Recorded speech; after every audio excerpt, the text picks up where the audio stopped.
चलिए शुरू करते हैं महत्वपूर्ण और काम की 50 बड़ी खबरों को, वो भी 10 मिनट में। पर उससे पहले अगर अभी तक आपने वीडियो को लाइक नहीं किया तो वीडियो को लाइक जरूर से करें और चैनल को सब्सक्राइब करना बिल्कुल भी ना भूलें। और इसी के साथ आज की पहली बड़ी खबर कि पीएम नरेंद्र मोदी 14 अप्रैल को प्रधानमंत्री संग्रहालय का करेंगे उद्घाटन। सीएम योगी आदित्यनाथ के नाम एक और बड़ी उपलब्धि, एमएलसी चुनाव में 40 साल बाद बना ये रिकॉर्ड। बिहार में जाति जनगणना पर सीएम नीतीश कुमार ने लगा दी मुहर, राज्यसभा में जाने के सवाल पर ना बोला। G7 की बैठक में भारत को नहीं बुलाने पर विचार कर रहा है जर्मनी। पेंशन भोगियों के लिए बड़ी खबर, मोदी सरकार लेकर आई है सिंगल विंडो पोर्टल, अब नहीं लगाने पड़ेंगे विभागों के चक्कर। मंडी में रैली के बाद अब कांगड़ा में जनसभा करेंगे Aam Aadmi party supremo Arvind Kejriwal. UP में समाजवादी पार्टी की करारी हार के बाद एक्टिव हुए मुलायम सिंह यादव। आदर पुणेवाला का दावा, फाइजर और मॉडर्ना से बेहतर है कोरोना के मेड इन इंडिया टीके, मिलती है ज्यादा सुरक्षा। कोरोना के मामले बढ़ने के बाद एनसीआर के कई स्कूल बंद, ऑनलाइन चलेंगी अब क्लासेस। बिजली संकट के चलते शुरू हो गया है कटौती का दौर, आने वाले दिनों में बढ़ेगी समस्या। उत्तर पश्चिम भारत में 2 से 3 डिग्री गिरेगा तापमान, 18 अप्रैल से सक्रिय हो रहे पश्चिमी विक्षोभ। चौथी लहर की आहट, देश के 29 जिलों में कोरोना बेकाबू, दिल्ली, गुजरात और हरियाणा में तेजी से बढ़ रहे मामले। आज से लगातार 4 दिन बंद रहेंगे बैंक, फटाफट चेक कर लें छुट्टियों की लिस्ट। पेट्रोल डीजल पर बड़ी राहत देगी सरकार, एलपीजी सिलेंडर की कीमतों में इजाफा होने की आशंका। श्रीलंका में सियासी संकट बढ़ने के आसार, विपक्ष के नेता ने महाभियोग और अविश्वास प्रस्ताव पर लगा दी मुहर। शंघाई में रुक नहीं रहे कोरोना संक्रमण, राष्ट्रपति शी जिनपिंग का निर्देश, जारी रहेंगे कड़े प्रतिबंध। मारियोपोल में रूसी सेना को मिली बड़ी कामयाबी, यूक्रेन की ब्रिगेड ने किया सरेंडर, 1026 सैनिकों ने डाले हथियार। मारियोपोल में केमिकल अटैक के आरोप, अब न्यूक्लियर हमले की तैयारी में है पुतिन। युद्ध को लेकर अमेरिका और यूरोप में दो फाड़, फ्रांस के राष्ट्रपति ने रूस की कार्रवाई को नरसंहार कहने से किया इनकार। एनसीपी चीफ शरद पवार ने कहा कि कांग्रेस के बिना तीसरा मोर्चा संभव नहीं। आजम खान के समर्थन में सपा के नेता का इस्तीफा, अखिलेश पर बरसे। जयपुर पहुंचे असादुद्दीन अवैसी ने कहा कि करौली दंगा गहलोत सरकार की नाकामी। इसी के साथ अगली बड़ी खबर, चौथी लहर की आहट, देश के 29 जिलों में कोरोना बेकाबू, दिल्ली, गुजरात और हरियाणा में तेजी से बढ़ रहे मामले। आपको बता दें कि देश में कोरोना ने फिर से पांव पसारना शुरू कर दिया है। ये चौथी लहर की आहट भी हो सकती है, कम से कम आंकड़े तो इसी तरफ इशारा भी कर रहे हैं। ऐसे में एक बार फिर से सभी को सतर्क रहने की जरूरत है। दुनिया में कोरोना संक्रमितों का आंकड़ा 50 करोड़ के पार पहुँच गया है। दुनिया के 10 देशों में कोरोना की चौथी लहर ने दस्तक भी दे दी है। इसमें अमेरिका, ब्राजील, जर्मनी, ऑस्ट्रेलिया, रूस, इटली, फ्रांस, जापान, थाईलैंड, दक्षिण कोरिया और ऑस्ट्रिया भी शामिल हैं। और आपको बता दें कि भारत के आंकड़े भी अब डरा रहे हैं। बीते 28 दिनों के अंदर देश में 5474 लोगों की मौत हो चुकी है। केंद्रीय स्वास्थ्य मंत्रालय के अनुसार देश के 29 जिलों में कोरोना बेकाबू है, यानी कि इन जिलों में पॉजिटिविटी रेट 5% से ज्यादा है। और इसी के साथ अगली बड़ी खबर कि पेट्रोल डीजल पर बड़ी राहत देगी सरकार, एलपीजी सिलेंडर की कीमतों में फिर से लगेगी आग। आपको बता दें कि पेट्रोल डीजल की बढ़ती कीमतों पर केंद्र की नरेंद्र मोदी सरकार बड़ी राहत देने वाली है। साथ ही बड़ी खबर तो ये है कि एलपीजी सिलेंडर की कीमतों में एक बार फिर से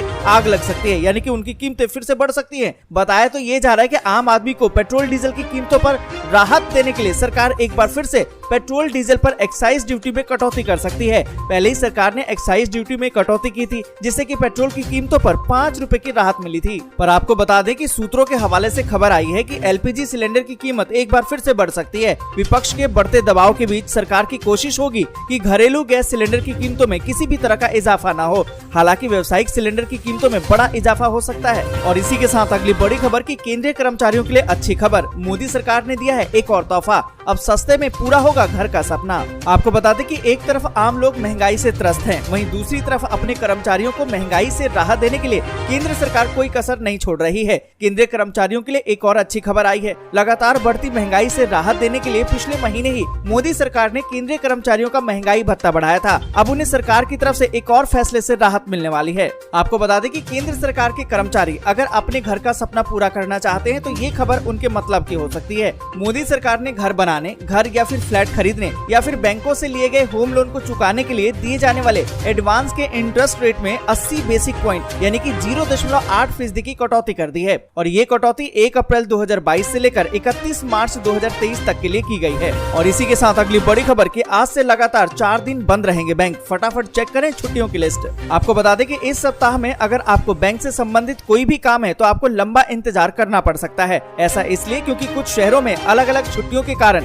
बैंक 4 दिन बंद रहेंगे। इस सप्ताह बैंक 14, 15, 16 और 17 अप्रैल को बंद रहेंगे। इन छुट्टियों में रविवार की एक छुट्टी भी शामिल है। आपको बता दें कि हर राज्य के लिए बैंक की छुट्टियां अलग अलग होती हैं। हालांकि कुछ दिन ऐसे भी होते हैं जब देश भर में बैंक बंद रहते हैं। और इन सभी के बीच अगली बड़ी खबर कि 3 चरणों में मिलेगा मुफ्त में राशन, चना, नमक और रिफाइंड भी मिलेगा। आपको बता दें कि जनपद के सभी अंत्योदय और पात्र गृहस्थी लाभार्थियों को 3 चरणों में अनाज और आवश्यक वस्तुएं दी जाएंगी। 2 चरणों में अनाज और तीसरे चरण में अनाज के साथ चना, नमक और रिफाइंड भी दिया जाएगा। आपको बता दें कि राष्ट्रीय खाद्य सुरक्षा अधिनियम के तहत अंत्योदय और पात्र गृहस्थी लाभार्थियों के लिए अप्रैल माह में 3 चरणों में अनाज और आवश्यक वस्तुओं का वितरण निःशुल्क किया जाना है। 2 चरणों में अनाज और तीसरे चरण में अनाज के साथ साथ चना, नमक और रिफाइंड भी लाभार्थियों को उपलब्ध करवाया जाएगा। और इसी के साथ अगली बड़ी खबर कि देश में 24 घंटे में बढ़े हैं करीबन 36% मामले। 2 दिन बाद आए हैं 1000 से ज्यादा नए मामले। आपको बता दें कि देश में कोरोना के मामलों में बड़ा उछाल देखने को मिला है। बीते 24 घंटे में कोरोना के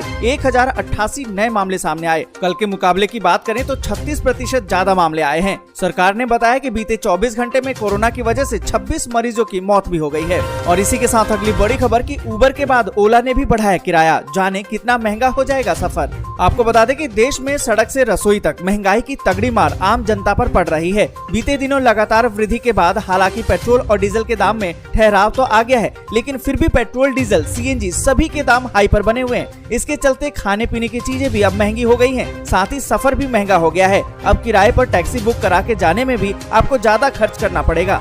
ऐप आधारित टैक्सी सेवा प्रदान करने वाली कंपनियों पर पेट्रोल, डीजल और सीएनजी के दामों में इजाफे का साफ असर दिखाई दे रहा है। इसके चलते एक के बाद एक कंपनियों ने अपने किराए में वृद्धि कर दी है। पहले उबर ने अपने किराए में बढ़ोतरी की, अब तो ओला ने भी कैब सर्विस का किराया बढ़ा दिया है। जहां उबर ने अपने किराए में 12% की वृद्धि की है, वहीं ओला ने 16% की बढ़ोतरी कर दी है। और इसी के साथ अगली बड़ी खबर की शंघाई में नहीं रुक रहे कोरोना संक्रमण, राष्ट्रपति शी का निर्देश, जारी रहेंगे कड़े नियम। आपको बता दें कि चीन में इस वक्त कोरोना संक्रमण के मामले तेजी से बढ़ रहे हैं। इस क्रम में देश के राष्ट्रपति शी जिनपिंग ने कहा है कि देश में कोविड की रोकथाम और एहतियातन उठाए गए कदमों में छूट नहीं मिलने वाली है। बुधवार को राष्ट्रपति ने ये बात हेनान के एक आइलैंड में कही। इससे पहले दूसरे देशों में चीन से आने वाले लोगों के लिए निर्धारित क्वारंटीन की अवधि को कम करने की बात कही जा रही थी। और इसी के साथ अगली बड़ी खबर की चीन की 0 कोविड पॉलिसी और सारे दावे फेल, वैक्सीन पर भी उठे हैं सवाल। आपको बता दें कि चीन के कई शहरों में कोरोना वायरस तेजी से फैल रहा है। चीन की 0 कोविड पॉलिसी पूरी तरह से फेल होती नजर आ रही है।